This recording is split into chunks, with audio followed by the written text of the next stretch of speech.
The organizers of the Eurovision Song Contest have been criticized thanks to a statement issued regarding Eric Saad's performance on Tuesday night. The European Broadcasting Union, EBU, have been accused of being morally corrupt and hypocritical thanks to the board expressing regret over Saad apparently comprising the alleged non-political nature of Eurovision. Former Swedish Eurovision contestant Sada took to the stage in Sweden to open the competition's semi-final, with the singer displaying a keffiyeh print scarf wrapped around his left wrist as he performed his 2011 entry Popular. The keffiyeh is associated with Palestinian people and often worn as an act of solidarity by those who support the country amid Israel's war on Gaza and its surrounding areas, but is not an official political motif or symbol. Ahead of the event at Malmö Arena, those attending were warned not to bring Palestinian flags, symbols or bags and were told that there will be vigorous security checks. Palestine are not competing in this year's competition, but Israel, located in the Middle East, are, something that has caused controversy over recent months. Following Saad's performance and choice of attire, a spokesperson for the EBU said, "The Eurovision Song Contest is a live TV show.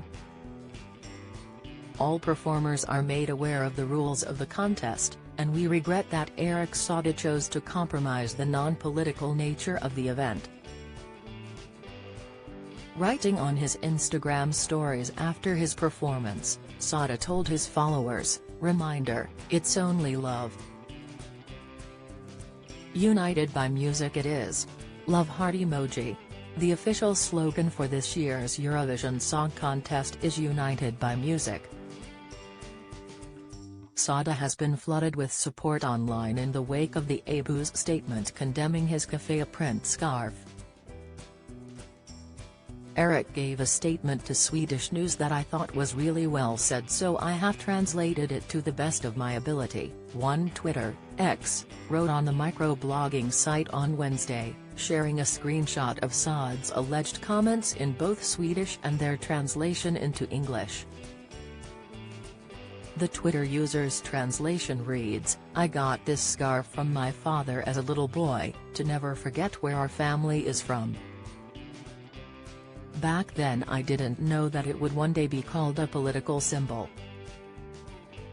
It's like calling Dala Hasan, a traditional Swedish horse statue, a political symbol. In my eyes it's only racism. I just wanted to be including and wear something that felt real to me, but the EBU seem to think that my ethnicity is controversial. It says nothing about me, but everything about them. I say like this year's Escape slogan, United by Music." The EBU's statement prompted a strong backlash online from those supporting the BDS boycott of the Eurovision Song Contest. Eurovision is about being united by music and sharing cultures from all around the world, except if you are Palestinian apparently, one wrote on Twitter. Palestinian flags have been banned, but 8 months into a genocide, Israel is competing. If you're still watching Eurovision, you are revealing much about yourself and none of it good. #boycott Eurovision, another added, with a third declaring, "When you've seen nothing but brutally murdered children all over the timeline for the last 24 hours, but the big news story is that a performer dared to wear a keffiyeh bracelet on the Eurovision stage." Israel being on the list of countries for Eurovision 2024 has caused controversy over recent months, following Israel's relentless attacks on Palestine. Lots of longtime fans of the music contest have been asking why Israel hasn't been kicked out of the competition like Russia was in 2022, after Russian leader Vladimir Putin invaded neighboring country Ukraine. Since Hamas attacked Israel on 7 October and took hostages, more than 35,000 Palestinians have been injured, meaning that over 100,000 people have now been killed or injured in the 6 months of Israel's offensive. At least a further 7,000 are estimated to lie dead beneath the rubble. Even though Israel isn't in Europe, it's been allowed to take part because the Israel Broadcasting Authority (IBA) is a member of the European Broadcasting Union (EBU). Israel, located in the Middle East, first took part in the Eurovision Song Contest in 1973 and has won twice since then. UK entry Ollie Alexander, who signed a letter calling Israel an apartheid regime prior to being unveiled as the UK entry in December, has been heavily criticised by many fans and activists for not withdrawing from this year's Eurovision Song Contest and listening to the Palestinian call to follow the BDS boycott. In October, Alexander showed solidarity with the people of Palestine and called for a ceasefire between Israel and Hamas, the militant group that controls Gaza. The letter from LGBT charity Voices for London described Israel as an apartheid regime which is trying to ethnically cleanse Palestine.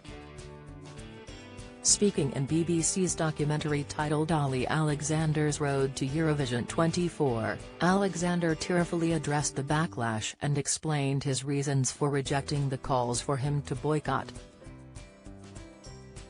"A lot of the contestants and myself have been having a lot of comments that are like you are complicit in a genocide by taking part in Eurovision, which is quite extreme. It's very extreme," the It's a Sin actor said, visibly emotional. "I understand where that sentiment is coming from, but I think it's not correct." He continued, "It's an incredibly complicated political situation, one that I'm not qualified to speak on. The backdrop to this is actual immense suffering. It's a humanitarian crisis, a war. It just so happens there's a song contest going on at the same time that I'm a part of." In response to Alexander's teary interview, Queers for Palestine, an activist group, issued a statement telling the singer to consider his place in history and that it's not too late to do the right thing. The statement read, "We share Ollie Alexander's upset. The European Broadcasting Union has failed him and other contestants by refusing to ban genocidal Israel. But by insisting that he knows better than Palestinians, Ollie Alexander again flaunts a colonial mentality. We reiterate our call on Ollie Alexander to boycott Eurovision. Doing no harm to the Palestinian freedom struggle by refusing to be complicit in art-washing genocide is a profound ethical duty. Ollie, it's not too late to do the right thing. This moment could define the rest of your life. Consider your place in history. Follow Mirror Celebs on TikTok, Snapchat, Instagram, Twitter, Facebook, YouTube and Threads.